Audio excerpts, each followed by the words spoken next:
Hello everyone, welcome to our Global Opportunities Focus on Summer information session. It's great to see so many of you are able to join us today. I want to start by introducing myself. My name is Rory McGrillen and I'm a Development Officer within the Global Opportunities team at Queen's. So in terms of today, what we'll provide you with is an introduction to our team first and foremost. We'll then give you an overview of the international study, work and career development opportunities that we support and promote and will be available this summer. We're also kindly joined today by Rory McLarnon. He's going to give us an insight into his experience of living and working in the USA as part of a summer camp program, and in fact completing that over the last 3 years. And it's going to be great and very interesting to hear his first-hand insights and what he experienced as part of those summer camps. I just want to say, if you have any questions throughout this session, please add them to the chat function on the right-hand side, and we'll cover them at the end of the session and take our time to go through them. So we need to mention COVID, just as a starting point. So it does seem very strange to be talking to you today about global opportunities, considering most, if not all of us, are dealing with a bit of lockdown in some way or other. And I suppose with announcements this week, there wasn't exactly any clarity on when the dates in terms of when the lockdown was going to be eased. However, the opportunities that I'm going to raise and highlight today are for the summer 2021 and beyond. So although the thought of international travel may seem a bit distant at the minute, hopefully restrictions may begin to ease and a degree of normality will return this summer. In terms of advice, we would encourage everyone to research if they are traveling abroad. And a great resource to this is the Foreign, Commonwealth and Development Office website, or the FCDO website. That'll give a lot of information and details on current restrictions and things that you need to bear in mind if you are traveling abroad this summer.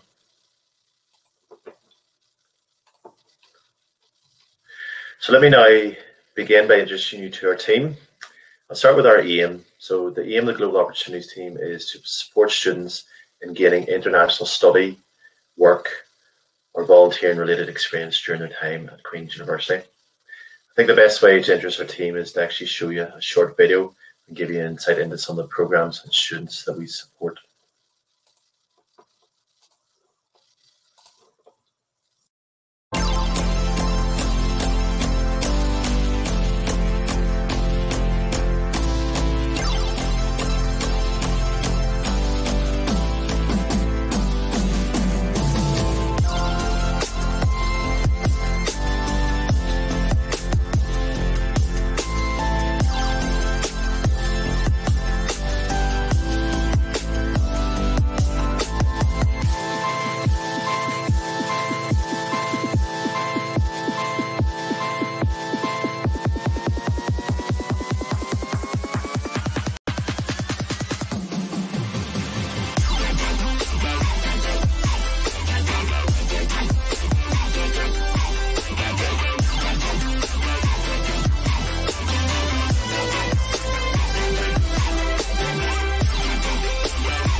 Okay, folks, I think that video was particularly interesting. It shows students in a range of different locations. So in the video alone, there were students in New York, Toronto, and then students even went further afield, such as China, Tanzania, Brazil, and even Ghana.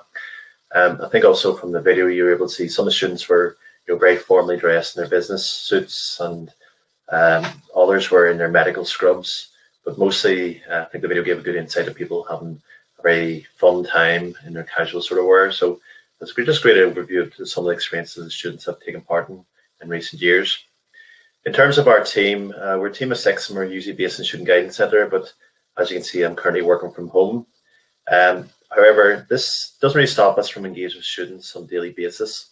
So on a daily basis, I'd be in contact with students through email and have regular video calls. On a Tuesday and Thursday, we'd have our virtual drop-in sessions. And similar to this, we hold a range of information sessions, which I'll touch on throughout the presentation. All of our sessions and information opportunities are advertised on the careers events page. And at the end of the presentation, I will post that link to them. But I suppose we'd recommend everyone just keep an eye on that careers events page, and you'll be able to see not only our opportunities, but also the opportunities that the Career Service and external organisations and providers are advertising. So in terms of today, it's really about giving you an insight into some of the opportunities. We would encourage everyone to review our website, drop us an email or contact us. We'd encourage everyone to follow the Queen's Career social media and basically just start to begin your research. So I appreciate that there will be a lot of information shared with you, but don't hesitate to come back and contact us with questions and queries. So let's now start to look at some opportunities that are available this summer and going into next year. So the first one that I'd like to begin with is IASTE. This is it's a very interesting program. It offers mostly STEM students. However, it is open to other subject areas. So if you would like to sort of do a bit of research on the website, you'll be able to see the list of subjects that they offer placements in. They offered paid placements in different parts of the world. So in terms of 2019, we had approximately 45 students that went from Queen's and travelled to different parts of the world. So we had students in different parts of Europe, such as Austria and Germany. We had students that went to the US. We had students that went to Japan and South Korea. And it ranged from anything from 6 weeks right up to a full placement year. In terms of last summer, the number was reduced due to COVID, but there were 15 students that were still able to travel abroad, and a further 20 students were able to adapt and change their placements to online virtual placements. And again, the feedback from those was extremely good. In terms of criteria, the main criteria is that you must have completed at least 1 year of university. So if you're joining us today and you're in first year, this is something that you'd want to keep in mind for next year, but there's no harm in doing your research at this stage. The process actually involves applying before the deadline. So the next deadline for applications is the 25th of March, and a link can be found on the IASTE website. The IASTE website link can be found on the Global Opportunities website. So all the opportunities and programs we support and coordinate will be on there, and there will be links directly to the providers. In terms of application process, it's standard information. So you submit a CV, you get a tutor reference, and then there's 2 documents, 11 enrollments and an unofficial transcript, and you can request them from the Student Guidance Centre. And if you send the Student Guidance Centre an email, they'll be able to electronically provide you with information. But again, if there's anything you're not sure about, come back and drop us an email, and we'll share our email details again at the end of the presentation. In terms of what happens after application, IASTE gives you access to their database of placements across the world. You begin to sort of review and research them, and you then select the ones that interest you. And these could be with private organisations and companies. So, for example, students went to the likes of Volvo last year. It could be in a university worldwide. So a lot of universities take on students in research positions. So we had students that went to different parts of the US and also different universities in China. And there's also opportunities to work for government bodies. So it's a huge program with a wide range of placements across the world. In terms of support, and this is very important, we want to see all of our students supported, from the application process right through to whilst they're on placement. So IASTE support you in a wide range of ways. They'll be able to advise you on CVs and making application forms. Also, we give you information on sort of completing sort of virtual and telephone interviews. But whilst you're traveling or whilst you're living in that country for the placement, each country will have their own local committee. And the role of local committee is to help you settle into the country, to sort of show you the sights and sort of make you feel part of the culture and part of the country for your time there. And in the case of Northern Ireland, we have a thriving IASD local committee, and they do a lot of work to sort of make students from across the world that travel to Northern Ireland very welcome here, and that there is reciprocal in other nations. There are costs involved in the IASD program that you need to be aware of. And basically the main cost is that if you do accept a placement and travel abroad, then there's a placement fee of £200, and this is basically an admin fee so IASD can continue to operate. It is a paid placement, and the pay is in line with sort of local living costs, so you won't be able to make money from this program, but you should have enough to sort of get by on and sort of cover your day-to-day living costs and rent. You may want to factor in then sort of visa costs, flights and travel, and vaccination costs, but there are a lot of past participants who are willing to share their experiences with anyone who's applying. So again, if you want to speak with someone who has been on this program before, reach out to ourselves, and we can connect you with the local IASD committee.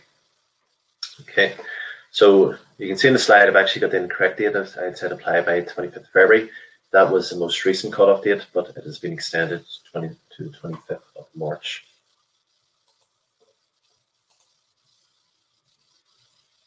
Okay, the next summer opportunity I want to sort of share a bit of information on is American and Canadian summer camps. Summer camps are a great way for you to develop your professional and personal skills. They are challenging. I've spoken to a lot of students who have taken part in. They would say yes, they are challenging, but they're very fun and they are very rewarding. The idea of spending 9 weeks in a camp with young people may not be everyone's first choice of what to do during the summer, but there are a whole range and rules of camps available to you to choose from.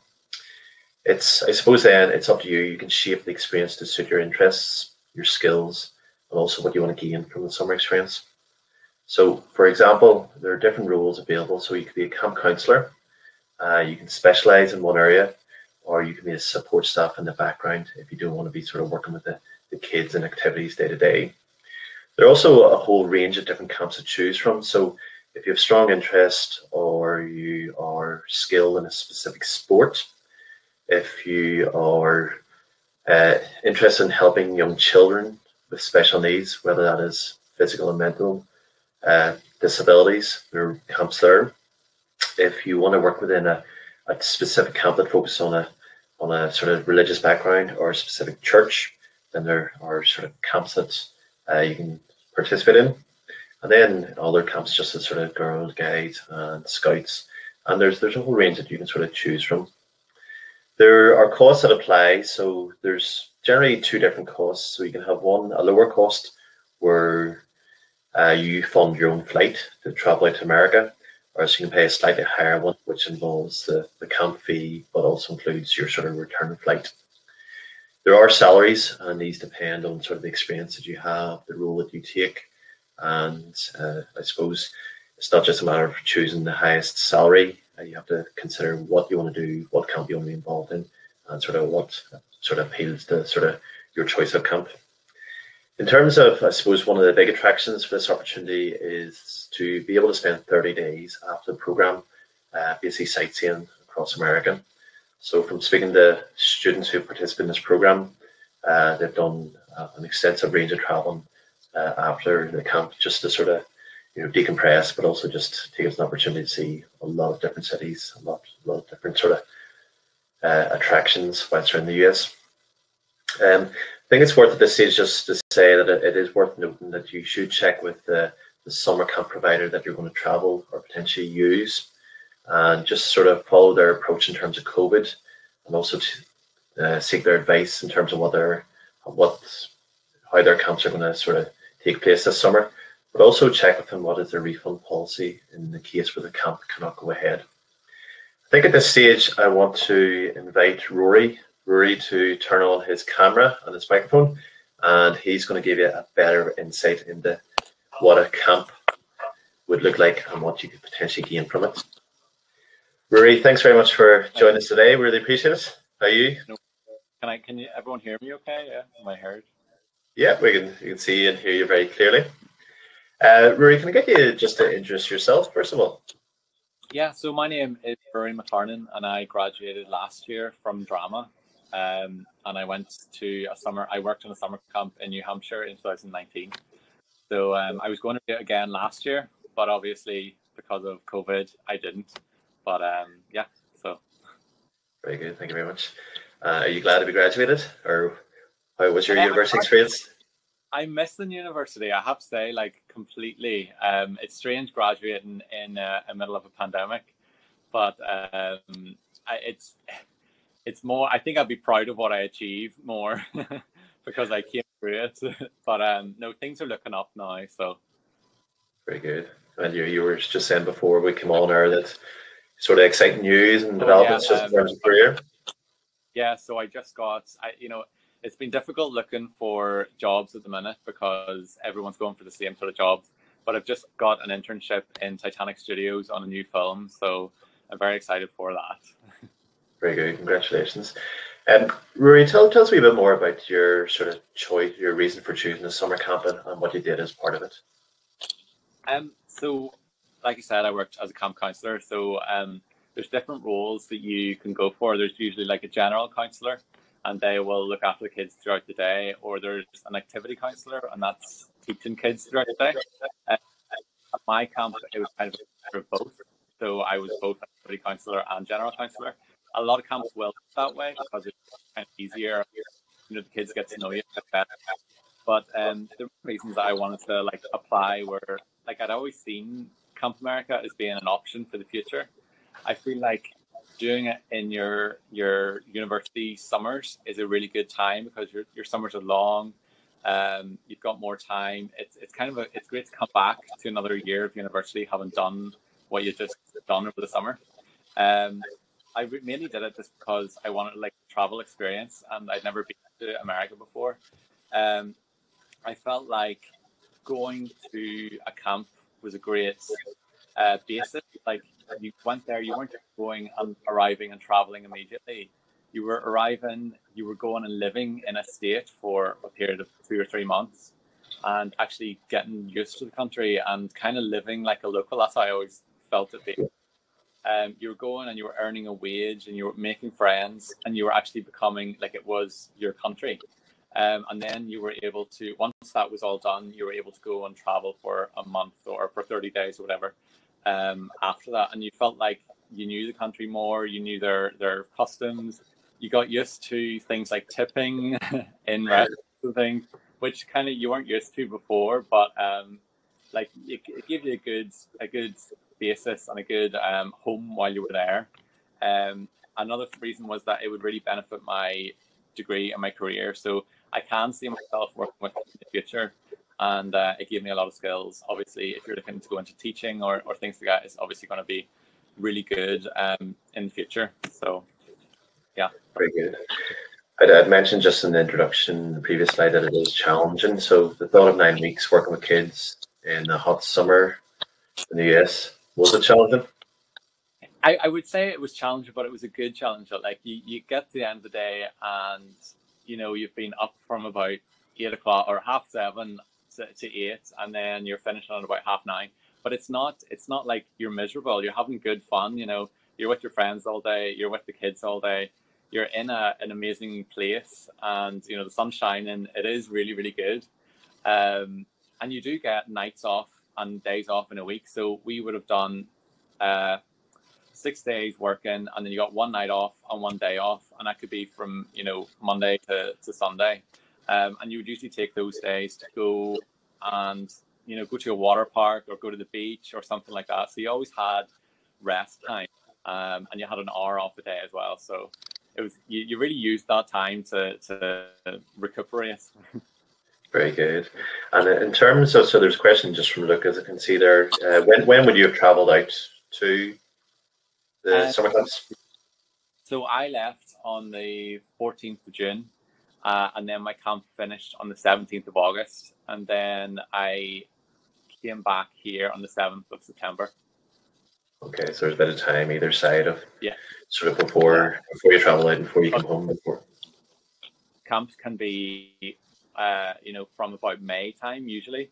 So mine would have been slightly later compared to some other camps, but the majority start in June from the 1st to the 27th, I think. Okay. And in terms of applying for the course, did you choose sort of drama as a specialist sort of area to take the students through, or is it just something you develop when you're out there, were asked to do it because your background? So I didn't actually teach drama when I was there. I did covered a few lessons when I was there because obviously I had the background in it. But I taught a mixture. I did like arts roles and water sports based roles. So you don't necessarily have to do what your degree is in. But I obviously used a lot of skills that I had from my degree. You know, I worked with kids in drama settings, and you know that obviously came into play very well. But yeah, no, you can teach a whole wide range of skills. It doesn't have to be related to your degree. I know there was ones that maybe studied sports and they were teaching sports, or there was ones that studied drama and they were teaching drama, or art and they were teaching art. So it honestly depends. Very good. And in terms of experience, what were the main sort of takeaways from it that you had from a professional and personal perspective?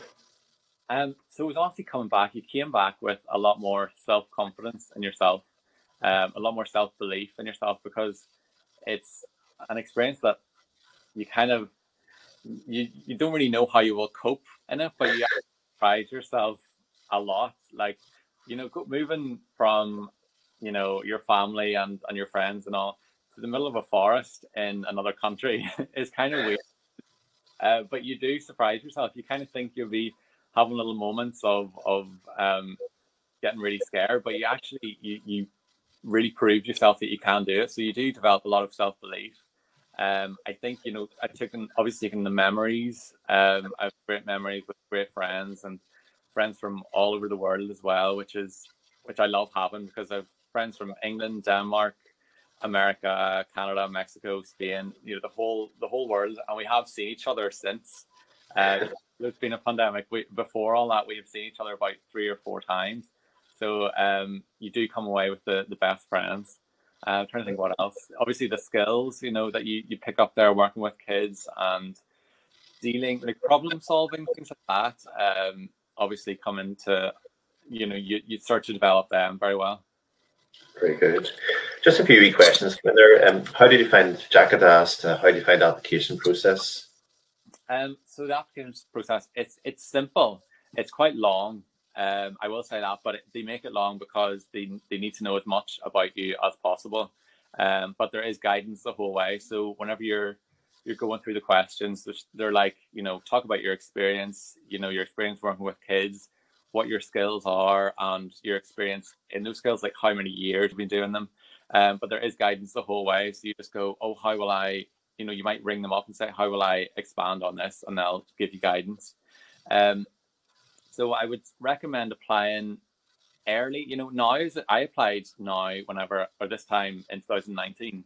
So now is a good time, and any time from about Halloween last year is a good time to apply.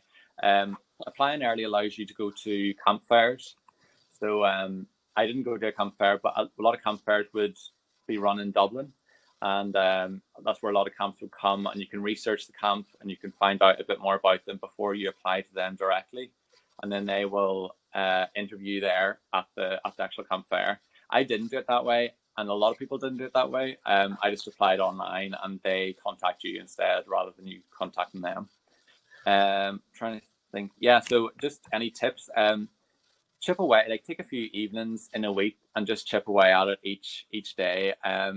You don't need to do it all in one because you can get a bit bogged down by it. But yeah, honestly, just take a little bit by little, and plan out what you want to actually put into it. So write down your 3 skills and your experience in them, as well as like working with kids. Like, what experience have you got working with kids? It could even be, if you've got brothers and sisters or younger cousins and things like that. It doesn't have to be, you've worked in schools or you've worked in like summer schemes here or anything like that. Although I did do that, and it is very useful. So do put that down.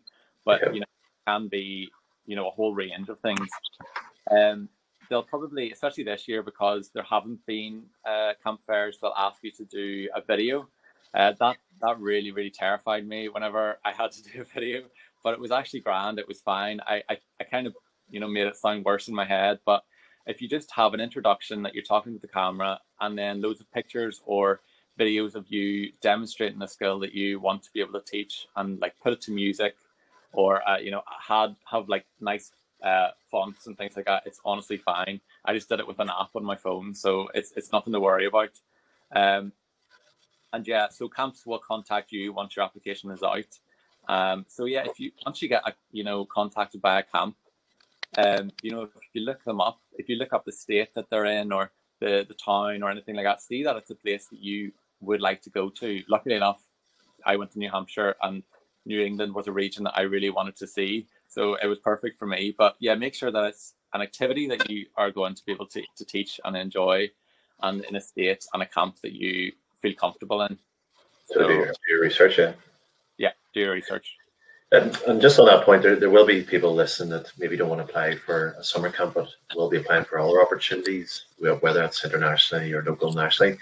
Use the career service and book an appointment with a careers consultant, and they'll give you advice on making strong applications and completing interviews, whether in person or video.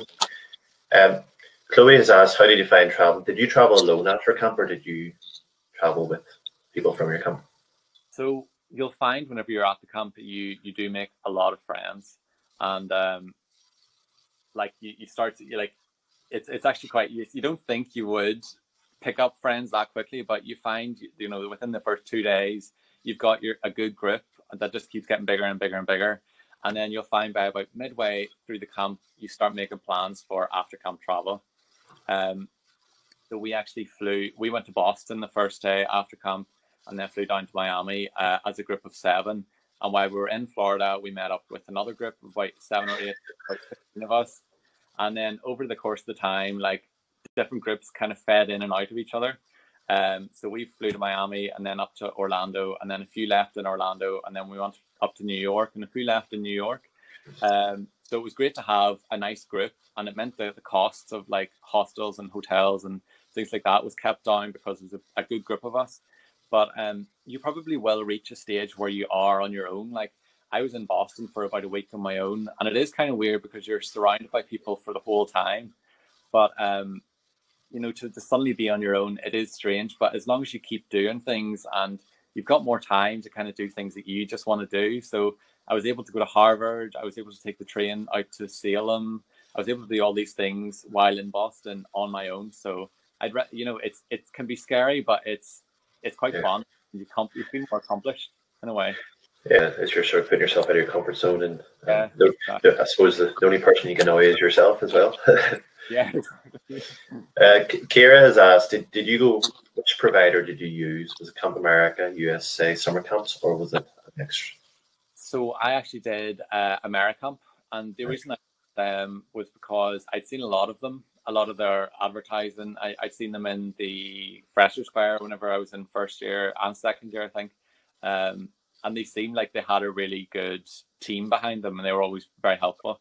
I would recommend them because they, like you were saying before, you pay them a little bit less, but I was actually paid more by the camp.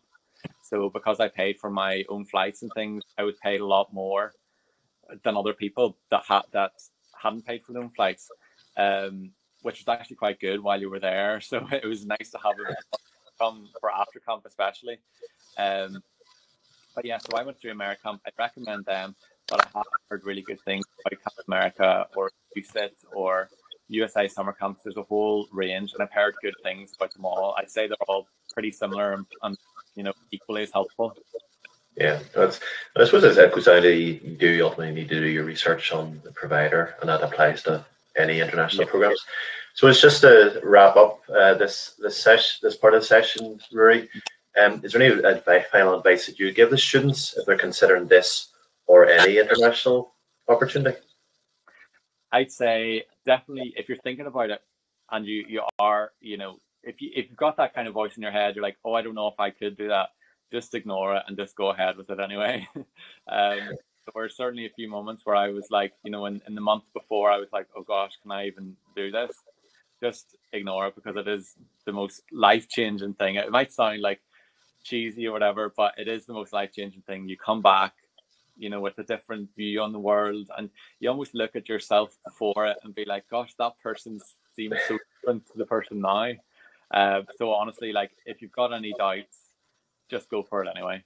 And yeah, basically, in terms of application, if you're talking about summer camp applications, you know, expand on everything that you say about, if you've got a skill that you really want to teach, say how you would maybe teach it at camp, and really expand on that and elaborate, because they do like a lot of detail in their applications. I think that's everything. I can't think anything else, but I hope that helps. No, Maria, that's fantastic, and I'm sure it's not only inspired people to consider summer camps, but also just international sort of experience in general. Are you okay to hang about if there's to the end, just see if there's any more questions? Yeah, that's perfect. Yeah, great stuff. We're going to move on to some other USA opportunities. I suppose to preempt this, I would say that in normal times we'd have further US programs to share, but these, I suppose, this year have been put on hold or already cancelled. So I'll take you through some of the ones that are currently available and you might be interested in. So students often come to us and ask us about visas and work in the US.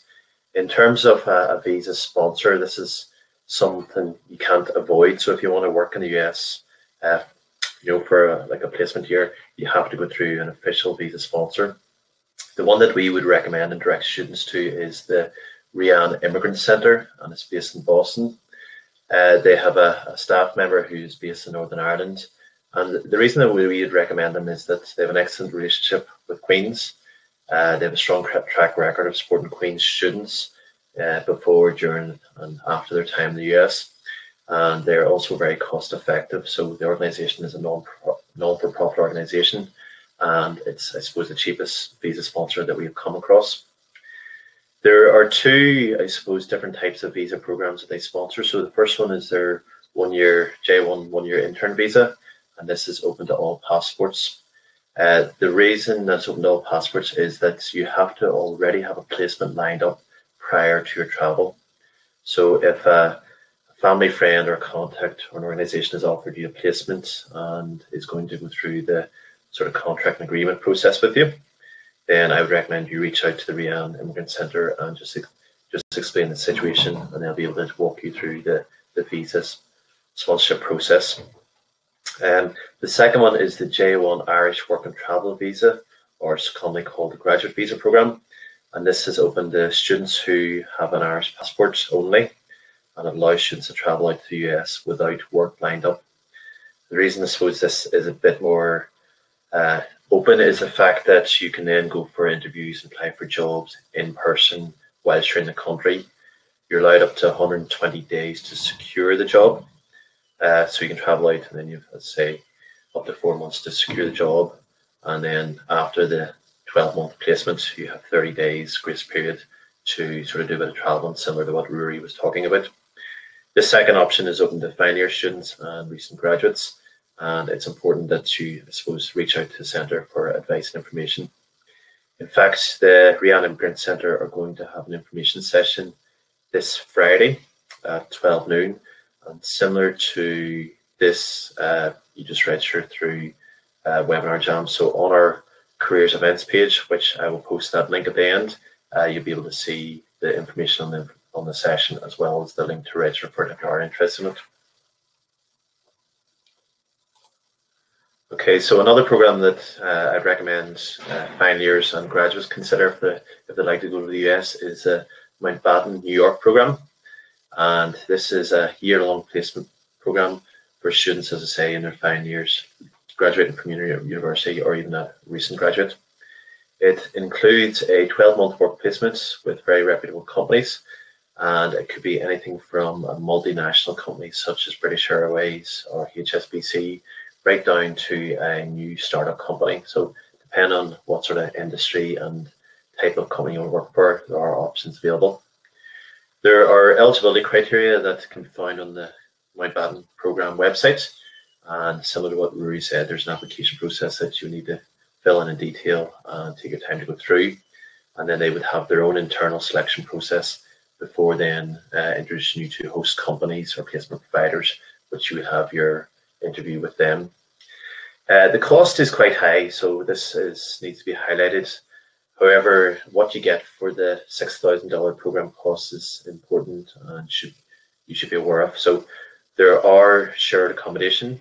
You get, I suppose, a 12-month shared accommodation.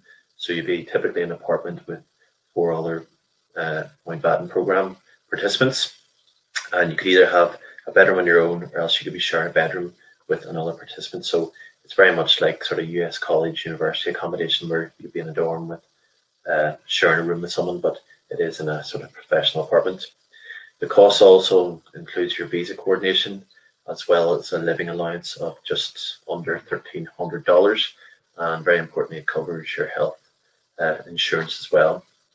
The program offers start dates in March and August, and as I say, if you go onto their website, you can find out further details. I was recently speaking with a participant who took part in this program last year, and they worked for a small law firm in New York City, and they had a fantastic experience. So the job they're doing was really challenging. They were able to meet a lot of new sort of friends and participants, and greatly sort of develop their professional as well as their personal transferable skills from the experience. Just going to move on to the next section. Before we do it, I just see a question popping up there. On completion of this here presentation, in the next, I suppose, towards the end of the week or early next week, we'll be able to share a recording of the video and a recording of the session. You'll be able to sort of keep the information there. If you want a copy of the slides, just drop us an email at goglobal@qub.ac.uk. The next program that I want to introduce you to it's quite specific to 4 schools within the university. So if you're a student, if you're an undergraduate or postgraduate within psychology, if you are a 2nd year or 3rd year undergraduate student within HAP, or if you are an undergraduate student in geography or an undergraduate student within social science, education, social work, we have been able to fund 40 virtual internships with an organization and volunteering group called Think Pacific. This is a very unique program, and it's a new pilot program that we're running this year. They are going to offer the successful applicants a virtual internship program working in a field and with an organization that the student is interested in. So, for example, if you're a psychology student, you might be interested in mental health, and you could work with a local charity virtually in Fiji or one of the Fijian health ministries. If you are a HAP student and you're interested in working with a local charity, you would complete a virtual project or internship for the charity. And if you are a geography student, for example, and you're interested in sustainability and the environment, you could work with one of the local organizations in Fiji to work on a project for them. If you are eligible, you would have received an email directly from your school just outlining this. In terms of what's included, the virtual internship is funded by your school and by our department. As I said, you'd work on a project specifically for one of the Fijian ministries, an NGO, a local charity, or even a social enterprise, and the choice would be up to yourself. The project itself would be relatable to your degree, or as I say, just an area you're interested in. On top of this, sort of working on the project, you would get an introduction to Fijian culture, and you complete a lot of online modules. You'd have talks with a mentor. You'd have sort of fun, sort of virtual sessions looking at Fijian culture, Fijian cooking, Fijian dance and traditions and folklore. And basically the whole program is designed to sort of give students that insight into Fijian culture and Fiji as a whole. But it's also an opportunity for you to give back and complete a project for one of these organizations. And hopefully they'll be able to then take that forward and implement it in their development and future sort of aspirations. The program itself, it can be sort of full-time for 4 weeks, or else you can break it down into 8-week or 12-week program just to suit your flexibility. And the applications close next Monday.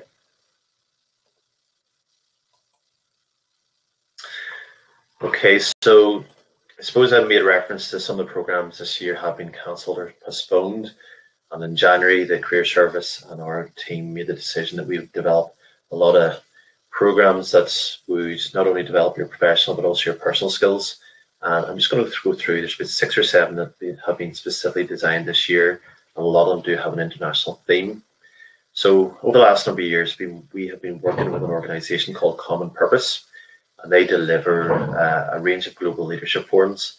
And we have funded 40 places for a programme in March, and we have another 40 places available and on a programme on the 2nd of July.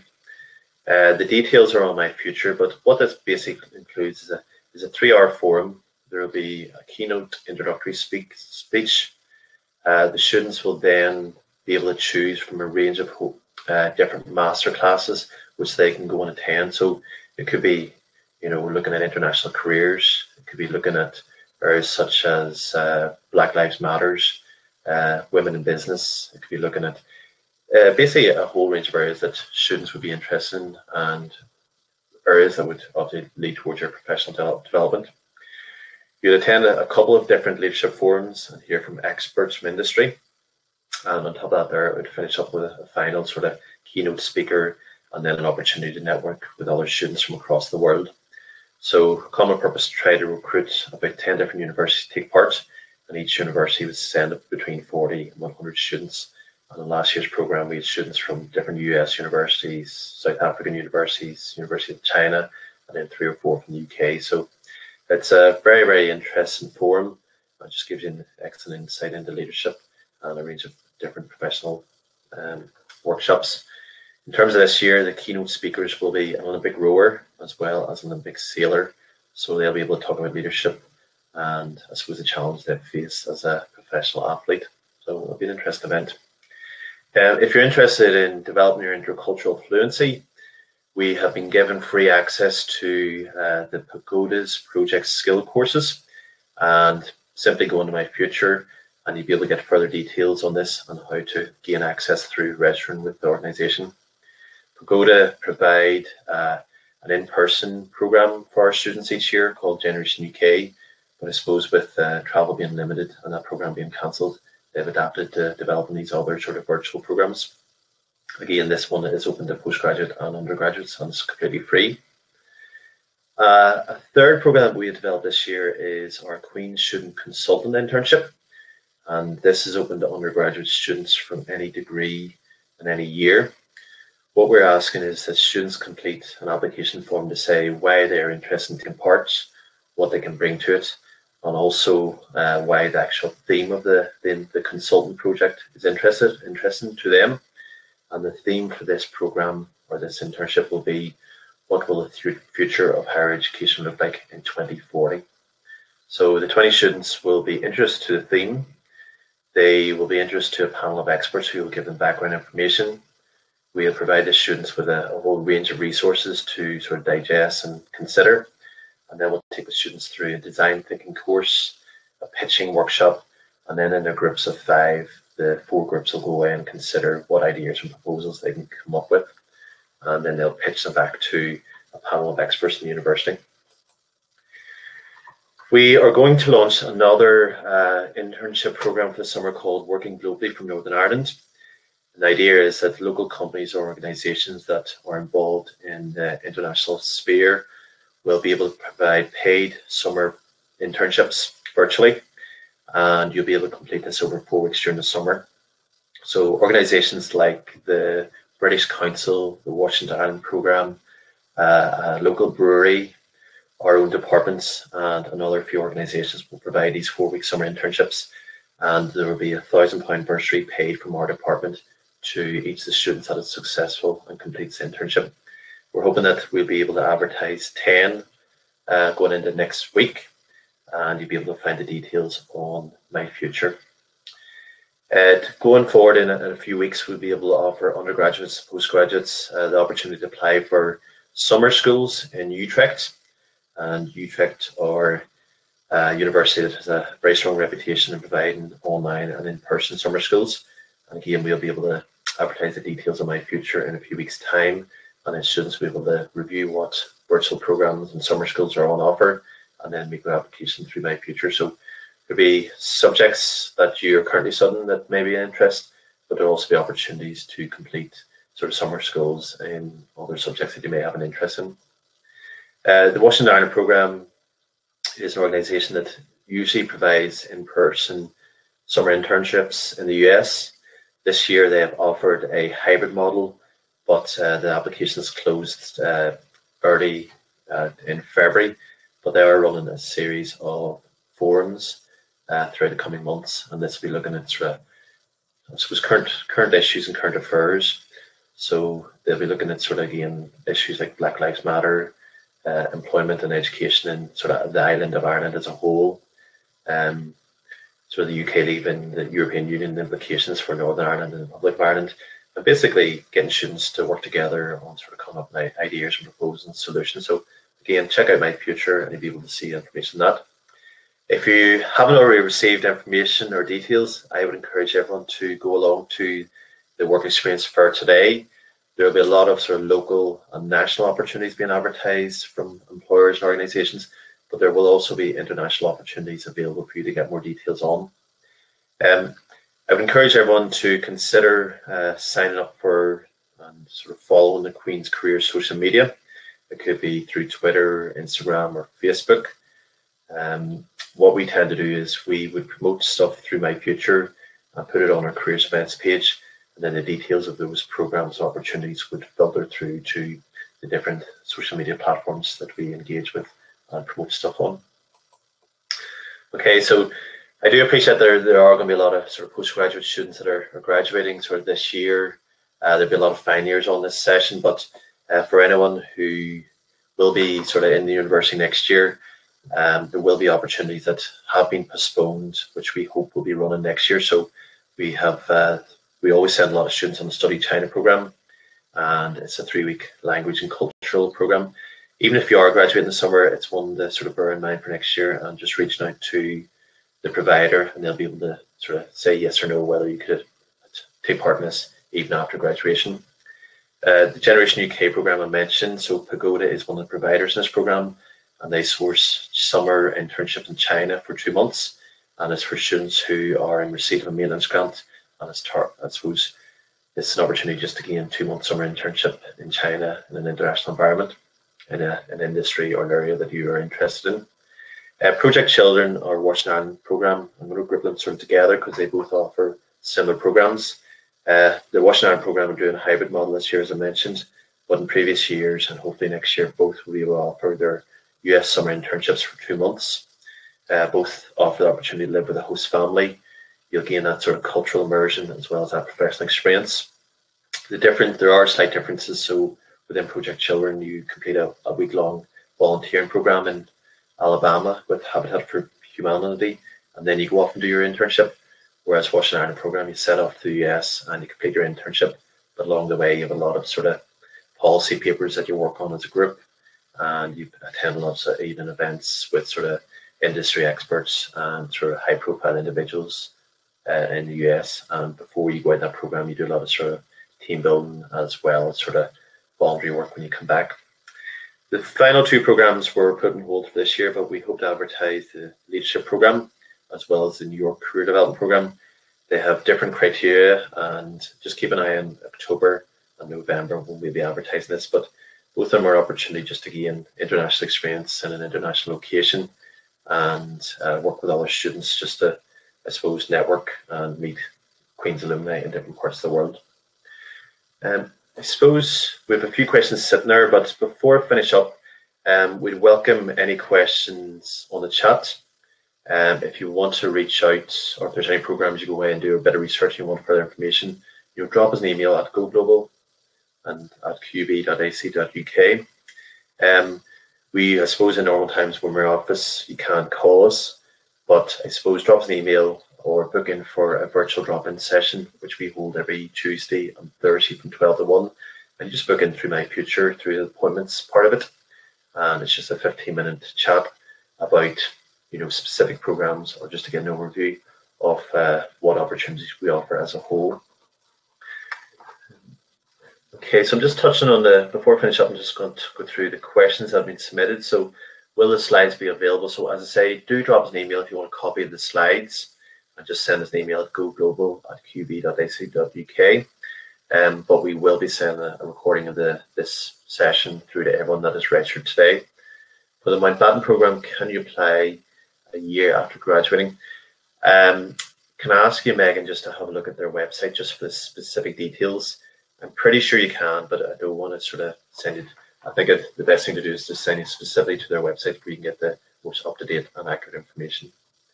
At this stage, I just want to take the opportunity to say thanks very much to Rory. It was very interesting to hear about your experiences and what you did, as well as what you got out of the summer camp in America. At this stage as well, I just want to thank everyone for coming along and attending today's information session. But look, reach out if you have any questions. Okay, thanks very much, guys.